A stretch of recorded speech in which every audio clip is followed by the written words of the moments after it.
నమస్తే. బీసీలకు 42% రిజర్వేషన్లు ఇస్తామంటూ అన్ని పార్టీలు మోసగించడం, దాని తర్వాత జరిగినటువంటి ఎన్నికలు ఒక పక్కన సర్పంచ్ ఎన్నికల్లో మోసం చేసినాయి. నిన్న జరిగినటువంటి మున్సిపల్ అండ్ కార్పొరేషన్ ఎన్నికల్లో సైతం కూడా బీసీలకి మరి పార్టీలన్నీ కూడా మోసగించినాయి. ఇప్పుడు ఆల్రెడీ జనరల్ స్థానాల్లో కూడా బీసీల సత్తా ఏంటో చూపెట్టడం జరిగింది. కాబట్టి ఇప్పుడు గెలిచినటువంటి మున్సిపాలిటీలో చైర్మన్లు కానీ కార్పొరేషన్లలో మేయర్లను సైతం కూడా వాళ్ళకు దక్కాల్సినటువంటి 42% రిజర్వేషన్లు అంటే ఏదైతే ప్రభుత్వం చెప్పిందో దానికి కాంగ్రెస్ పార్టీ కట్టుబడాలి, బీజేపీ పార్టీ అండ్ ఉన్నటువంటి బీఆర్ఎస్ పార్టీ కూడా కట్టుబడి ఆ పార్టీల వైజ్గా గెలిచినటువంటి దామాషా ప్రకారం బీసీలకి మేయర్ పీఠాలని చైర్మన్లు కట్టబెట్టాలంటూ బీసీ సంఘాలంతా కూడా గొంతెత్తి నిలదీస్తా ఉన్నాయి. లేకపోయినట్టయితే ఖచ్చితంగా ఆ పార్టీ ఆఫీసులని ఆ పార్టీకి సంబంధించినటువంటి నాయకుల ఇళ్లను కూడా ముట్టడిస్తామని చెప్పేసి బీసీ సంఘాలు హెచ్చరిస్తూ ఉన్నాయి. ఇదే సంబంధించినటువంటి అంశంపైన మాట్లాడేటువంటి ప్రయత్నం చేద్దాం. మనతో పాటు ఐలు వెంకన్న గౌడ్ ఉన్నారు, మాట్లాడదాం. అన్న, ఏంటిది ఇలా ప్రధానంగా ఆల్రెడీ బీసీలకు అన్ని పార్టీలు మోసగిస్తున్నాయి అని చెప్తున్న ఒక పక్కన మీ వాయిస్ వినిపిస్తూ ఉంటే మరో పక్కన బీసీల యొక్క సత్తాన్ని చాటుతూ ఉన్నారు. సో దరిదాపుగా 56 నుంచి 57% బీసీలకు గెలవడం జరిగింది. సో ఏంటిది మీరు ఇచ్చినటువంటి పిలుపు కావచ్చు, బీసీ సంఘాల నాయకుల యొక్క కొట్లాట కావచ్చు. సో రేపు జరగనున్నటువంటి మేయర్ కానీ కార్పొరేషన్లో గెలిచినటువంటి చైర్మన్ల విషయంలో ఒకవేళ కనుక ఆ దామాషా ప్రకారం ఇవ్వనట్టయితే మీ కార్యాచరణ ఏంటిది, ఏం చెప్పదలుచుకున్నారు? ఎందుకంటే గ్రామ పంచాయతీ ఎన్నికల నుండే కామారెడ్డి నుండే కాంగ్రెస్ పార్టీ బీసీలను మోసం చేస్తూ వస్తూ ఉంది. ఆ పరంపర మున్సిపాలిటీ ఎన్నికల్లో కూడా కొనసాగింది. ఎందుకంటే కాకపోతే కొంత గుడ్డిలో మెల్లైందంటే 53% సీట్లు ఇచ్చినామని చెప్పారు. స్పెసిఫిక్గా ఎక్కడెక్కడ అని చెప్పకుండా రిజర్వేషన్ ప్రకారమే 31% అఫిషియల్గానే మాకు వచ్చింది. దాదాపు అంటే మాకు ఒక 21%, 22% ఆయా రాజకీయ పార్టీలు ఇచ్చినాయి. అయినా సరే జనరల్ స్థానాల్లో కూడా గెలవాలని చెప్పేసి బీసీ పొలిటికల్ ఫ్రంట్గా మొదటి నుండి మేము పిలుపునిస్తూ ఉన్నాం. సర్పంచ్ ఎలక్షన్లో కావచ్చు, ఈరోజు మున్సిపల్ ప్లస్ కార్పొరేషన్లో కూడా ఖచ్చితంగా గెలవాలన్నా ఆ దిశగానే ఎంతో ప్రతిష్టాత్మకంగా బీసీలు దీని ఒక సవాలుగా తీసుకొని పెద్ద ఎత్తున గెలిచినందుకు వారందరికీ కూడా శుభాకాంక్షలు తెలియజేసుకుంటా ఉన్నాం. ప్రతి ఒక్కరికి ధన్యవాదాలు. ఎందుకంటే ఇది మామూలు ఆషామాషి కాదు. ఈ పట్టణాలలో చాలా మంది అగ్రకులాలు చాలా డబ్బు కలిగిన వాళ్ళు ఉంటారు. ఈ రీజనల్ రింగ్ రోడ్డు ప్రాంతంలో చాలా దాదాపు ₹1,00,000 వరకు కూడా, ఎందుకంటే భూముల వాల్యూ పెరిగినాయి కాబట్టి ₹1,00,000 కూడా పెరిగి ఒక్కొక్క ఓటుకు 10 నుంచి మినిమం ₹1,00,000 వరకు పంచినటువంటి దాఖలాలు ఇక్కడ ఉన్నాయి. అయినా సరే ఈ ఒత్తిడిని తట్టుకొని బీసీలు పెద్ద ఎత్తున గెలిచిరు కాబట్టి గెలిచింది. ఎందుకంటే పార్టీలు ఏం చేసినట్టు తూతు మంత్రంగా ఏదో సీట్లు ఇచ్చినాం కదా, గెలిపించుకున్నాం కదా, బుజ్జగిచ్చినాం కదా, బీసీలు ఇక ఊరుకురు కదా, సబ్బు పిల్లల సాంప్రదాయ సంఘాలు ఆగినాయి కదా అనుకుంటారు. కానీ ఉద్యమించేటువంటి ఆర్గనైజేషన్స్ కూడా ఉన్నాయి. మేము అంటా ఉన్నాం, మీరేదో కౌన్సిలర్ గెలిచిన తర్వాత మేయర్లు అదేవిధంగా కార్పొరేషన్ చైర్మన్ అగ్రకులాలకి కోట్ల రూపాయలు దండుకోవడానికి ముందే బేరసారాలు ఎమ్మెల్యేలు రాజకీయ పార్టీలు మాట్లాడుకున్నట్టు మాకు సమాచారం ఉంది. కోట్ల రూపాయలు తీసుకొని ఏదో అగ్రకులాలకి ఏదో సీట్లు ఇచ్చేటట్టు ఈరోజు బండి సంజయ్ కరీంనగర్ సీట్లు కూడా ఇటు రెడ్లకి ఎలమలకి బేరం పెడతా ఉన్నాడు. ఇట్లా అన్ని రాజకీయ పార్టీలు కూడా ఈ మున్సిపల్ చైర్మన్ ఇవ్వాలంటే ఎంత ఇస్తావు, మాకు ఎన్ని కోట్లు ఇస్తావు అని చెప్పి బేరాలు పెడతా ఉన్నారు. ఎమ్మెల్యేలు ఎంపీలు వీళ్ళంతా ఇండిపెండెంట్ కూడా కొంటా ఉన్నారు, క్యాంప్ రాజకీయాలు స్టార్ట్ చేస్తూ ఉన్నారు. అందుకే కష్టపడి మెజార్టీ స్థానాలు గెలిచినటువంటి బీసీలకి మేయరు మున్సిపల్ చైర్మన్లు ఇస్తారా? డబ్బులు ఉన్నాయి కానీ చెప్పేసి కోట్ల రూపాయలు డబ్బులు అప్పనంగా సంపాదించి మందిని ముందు సంపాదించిన డబ్బులతోటి అగ్రకులాలు ఈ సీట్లు కొంటామంటే ఇస్తారా? అందుకే మేము డిమాండ్ చేస్తా ఉన్నాం. ఈరోజు బస్సులబా ప్రెస్ క్లబ్లో ప్రెస్ మీట్ ఏర్పాటు చేసినాం. ప్రధానంగా మేము అనేది ఏంటంటే 70 స్థానాలు మేము, ఎందుకంటే 70కి ఎక్కువ ఉంటాం మున్సిపాలిటీలలో బీసీలు 70కి ఎక్కువ శాతం ఉంటారు, గ్రామాలల్లో కూడా ఉంటారు. కాబట్టి ప్రధానంగా 70 సీట్లు మున్సిపల్ సీట్లు ఇవ్వాలని, 4 మేయర్ సీట్లు ఇవ్వాలని చెప్పేసి మేము ఆయా 3 రాజకీయ పార్టీలు డిమాండ్ చేస్తాను. లేని పక్షంలో మాత్రం మేము అంటా ఉన్నాం, కాంగ్రెస్ పార్టీ ప్రజలను తిరగలేదు, ఇంక 2 సంవత్సరాలు ఉంది, మీ కథ చూస్తాం. మాకు న్యాయం చేయకపోతే బీజేపీ సంగతి తెలుసు, 49%కి పరిమితం చేసింది. సీట్లు ఇవ్వడానికే వెనక ముందు ఆడినటువంటి బీజేపీ, బీఆర్ఎస్ ఈ 3 రాజకీయ పార్టీలను మాత్రం ఆఫీసులు ముట్టడిస్తాం. ఎక్కడ తిరగనీయం. ఎమ్మెల్యేలు కావచ్చు, ఎంపీలు కావచ్చు, ఎమ్మెల్సీలు కావచ్చు, ప్రజాప్రతినిధులు కావచ్చు, కార్పొరేషన్ చైర్మన్లు కావచ్చు, ఆయా రాజకీయ పార్టీ అధ్యక్షులు కావచ్చు, ఎక్కడికక్కడ బీసీలు ఖచ్చితంగా మిమ్మల్ని అడ్డుకుంటాం. ఎక్కడికక్కడ ఆందోళన చేస్తాం, పోరాట రూపం తీసుకుంటూ పెద్ద ఎత్తున మిమ్మల్ని పాతాళంలోకి దక్కేంత వరకు కూడా బీసీ ఉద్యమం ఆగదని చెప్పి హెచ్చరిక తెచ్చుకుంటాం. సో మరో పక్కన బీసీ పొలిటికల్ ఫ్రంట్ వ్యవస్థాపకులు బాలగోని బాలరాజు గౌడ్ ఉన్నారు, మాట్లాడేటువంటి ప్రయత్నం చేద్దాం. మొన్న జరిగినటువంటి సర్పంచ్ ఎన్నికల్లో కూడా బీసీలు పార్టీలు ఇచ్చినటువంటి దానికంటే జనరల్ స్థానాల్లో పోటీ చేసి కూడా మిక్కిలి స్థానాలు కూడా గెలవడం జరిగింది. సో ఇప్పుడు కూడా దాదాపుగా 55 నుంచి 56% వాళ్ళు మున్సిపాలిటీలో కానీ కార్పొరేషన్లో కానీ గెలిచినటువంటి పరిస్థితి. ఏం చెప్పదలుచుకున్నారు? బీసీల యొక్క ఈ విజయాన్ని ఎట్లా చూస్తారు? సో వాళ్ళకు రానున్నటువంటి రోజులలో ఎటువంటి పదవులు వస్తే బీసీలకు న్యాయం జరుగుతుందని చెప్పేసి భావిస్తున్నారు? కాంగ్రెస్ పార్టీ 42% రిజర్వేషన్ ఇస్తా అని కామారెడ్డిలో చెప్పి గ్రామ పంచాయతీ ఎలక్షన్లో 17%కే పరిమితం చేస్తే 52% గెలిచి చూపెట్టినాము. 42% రిజర్వేషన్ మున్సిపాలిటీలో కూడా ఇస్తా అని ఏం చేసింది, 31%కే పరిమితం చేస్తే మేము జనరల్ సీట్లలో కూడా ఉండి గెలిచి పోటీ చేసి 57% పైననే గెలిచినాం. కాబట్టి చైర్మన్లు మేయర్లు మేము గెలిచిన పద్ధతిలోనే అదే దామాషా ప్రకారం ఇవ్వాలని మేము అనుకుంటున్నాం. కానీ దోపిడీ వర్గాలు డబ్బులున్న వాళ్ళందరూ కూడా ఏం చేస్తున్నారంటే ఈ చైర్మన్లు మేయర్లను కొనుగోలు చేద్దామని చూస్తున్నారు. ఎందుకంటే ఇప్పుడు ఇక్కడ హైదరాబాద్ చుట్టుముట్టు జరిగిన దాంట్లో ఓటుకు ₹1,00,000 కూడా ఇచ్చారు, 30,000 కూడా ఇచ్చారు. అందుకే మన దామాషా ప్రకారము మీరు సీట్లు ఇచ్చేటప్పుడు కూడా అధికారికంగా ఇవ్వకుండా పార్టీ పరంగా ఇచ్చారు 53%. బీఆర్ఎస్ పార్టీ కూడా ఇచ్చింది, కానీ ఓడిపోయే దగ్గర ఇచ్చింది. ఏ ఓల్డ్ సిటీలో అక్కడ ఇక్కడ అగ్రవర్ణాలకే వీళ్ళు సీట్లు ఇచ్చారు కాబట్టి వాళ్ళు నష్టపోయారు. ఈయనకు మేము హెచ్చరించేది ఏంటంటే, నువ్వు కొడంగల్ నియోజకవర్గంలో ఏ విధంగా అయితే బీసీలకు 2 ఇచ్చి 2 ఇవిచ్చి చైర్మన్లు ఇచ్చి 1 ఓసీకి ఇస్తున్నావో, అదేవిధంగా తెలంగాణ రాష్ట్రంలో కూడా అందరికీ మేము ఎంతున్నామో అంత 57% పైన గెలిచినాం. కాబట్టి మాకు 70 చైర్మన్లు ఇవ్వాలని తెలంగాణ రాష్ట్రంలో మేము డిమాండ్ చేస్తున్నాము. మేయర్లు కూడా 4 ఏమో కాంగ్రెస్ పార్టీ ఇవ్వాలి, 1 బీజేపీ పార్టీ ఇవ్వాలి. ఎందుకంటే గెలిచిందే 1, ఆయన బీసీ అని చెప్తా ఉంటాడు బండి సంజయ్ గారు. ఎంబడే బీసీకి మేయర్ సీట్ ఇవ్వాలని మీ ద్వారా డిమాండ్ చేస్తున్నాము. ఎందుకంటే అది ఎక్కడ పాటించలేదు బీజేపీ పార్టీ. రామచంద్రరావు కిషన్ రెడ్డి గారు ఉండి ఏం చేసిర్రు, 49% అన్నారు.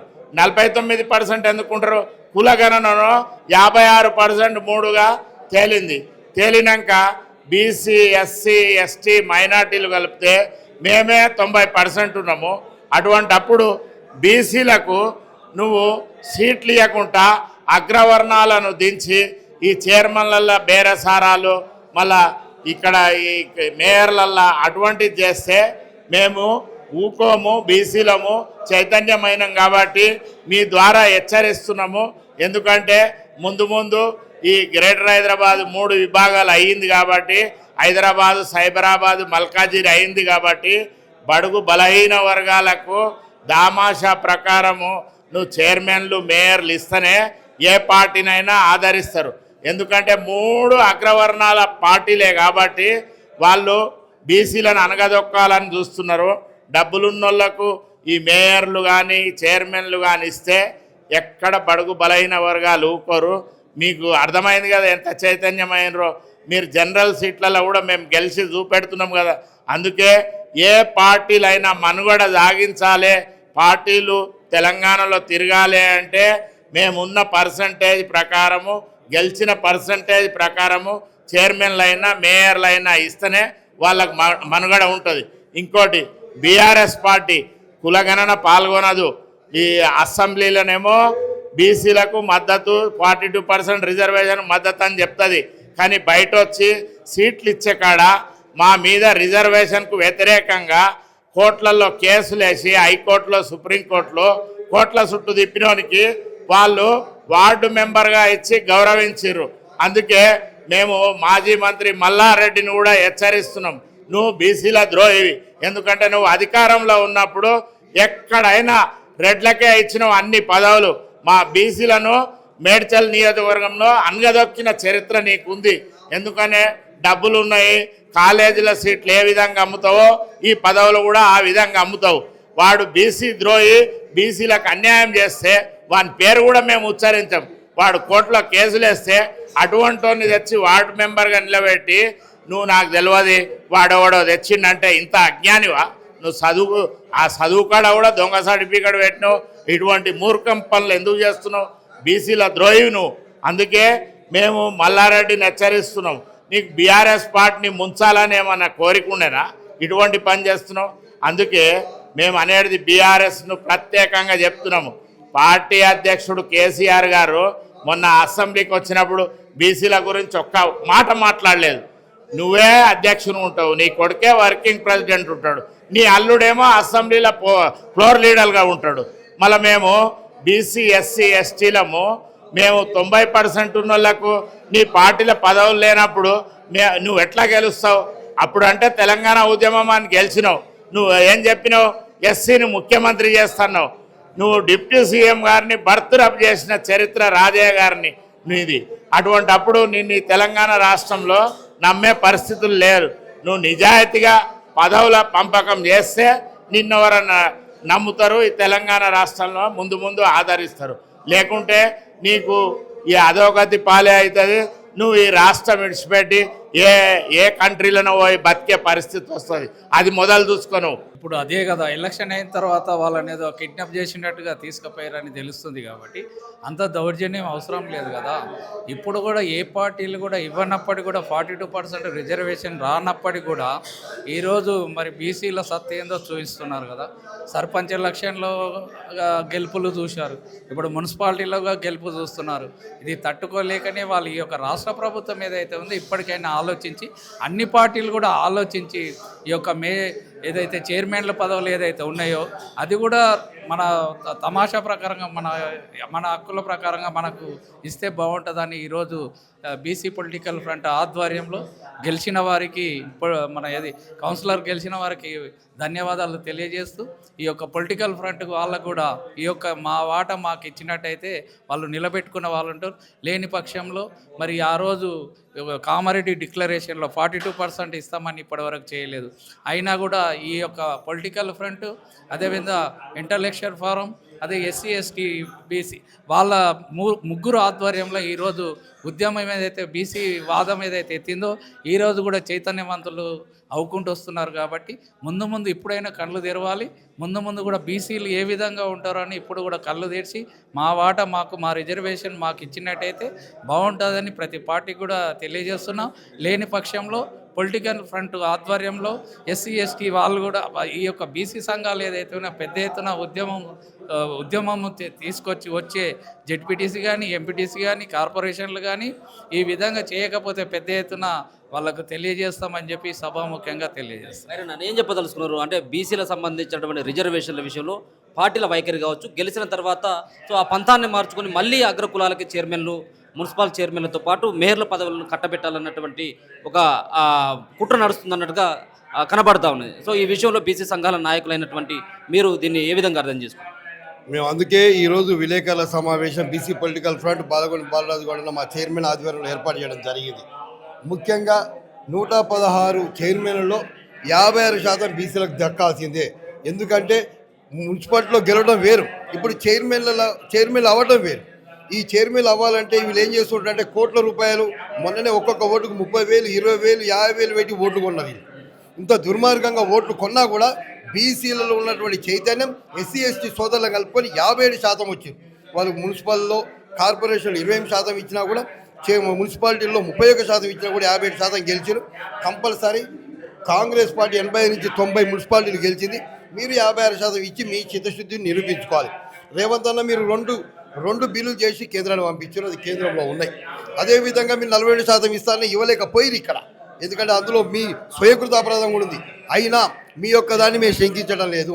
ఎందుకంటే ఇప్పుడున్న దాంట్లో 42% కదా, మరి 56% జనం ఖచ్చితంగా ఇది మీ చేతిలో ఉంది. కాబట్టి 56% మీకు బీసీలకు 65 నుంచి 70 మంది మున్సిపాలిటీ చైర్మన్లను మీరు కంపల్సరీ చేయాల్సిందే.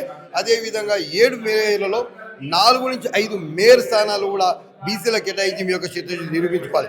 అదే బండి సంజయ్ గారికి ఒకటి మేము చెప్తా ఉన్నాం. ఇవాళ కరీంనగర్లో ఒకటి గెలుచుకున్నాం మనం. ఇప్పుడు అక్కడ మేయర్ ఒకటి బీసీకి ఇచ్చే అవకాశం ఉంది, 100% బీసీకి ఇవ్వాలి. బీజేపీ పార్టీ బీసీ వ్యతిరేక విధానం అవలంబిస్తూ ఉంది. 2 బిల్లులు చేసి కేంద్రాన్ని పంపిస్తే కేంద్రం అతి లేదు, గతి లేదు, దాని మీద ఊసు లేదు, చర్చ లేదు. మొన్న ఈటల రాజేంద్రన్న గారు ఆ యొక్క పార్లమెంట్లో తెలంగాణ నుంచి 2 బిల్లులు వచ్చినాయి. ఏంటి పరిస్థితి అంటే పరిశీలనలో ఉన్నాయని చెప్తా ఉన్నారు. ఈటల రాజేంద్రన్న గారికి ధన్యవాదాలు తెలియజేస్తా ఉన్నాం. అది కూడా మీరు కూడా మీరు కూడా కేంద్ర మంత్రి కదా. అదేవిధంగా 8 మంది ఎంపీలు ఉన్నారు, 8 మంది కాంగ్రెస్ ఎంపీలు ఉన్నారు, అసౌద్దీన్ ఓవైసీ ఉన్నారు. మీరందరూ పార్లమెంట్లో మాట్లాడవలసినటువంటి అవసరం ఉంది. అదేవిధంగా ఎవరైతే జరగబోయే పార్లమెంట్లో కూడా ఈ యొక్క బీసీ బిల్లు గురించి చర్చ జరగకపోతే మీరందరూ దోషులు అవుతారని తెలియజేస్తా ఉన్నా. అదేవిధంగా బీఆర్ఎస్ పార్టీ బీఆర్ఎస్ పార్టీ దుర్మార్గంగా ఎవడైతే 47% రిజర్వేషన్లకు వ్యతిరేకంగా కోర్టులో వేసి విద్య ఉద్యోగ రాజకీయమే దెబ్బకొట్టిలో బీసీలకు వ్యతిరేకంగా ఉన్న వాడిని పార్టీలకు తీసుకొని వార్డు మెంబర్ ఇవ్వడం పెద్ద సిగ్గుచేటు. వాడిని బీసీలు ఓటు లేకుండా బీసీలు ఓడించడం జరిగింది. అది బీసీ చైతన్యం అని తెలియజేస్తా ఉన్నా. ఏ విధంగానైనా 52% బీసీ రిజర్వేషన్లు అన్నింటిలో కొనసాగాలి. మీరు కంపల్సరీ చైర్మన్ ఇవ్వాల్సిందే, మేయర్ ఇవ్వాల్సిందే. లేని పక్షంలో తగిన బుద్ధి చెప్తాం. రాబోయే ఎంపీటీసీ జడ్పీటీసీలో కూడా మీ పంతం పడతామని తెలియజేస్తా ఉన్నా.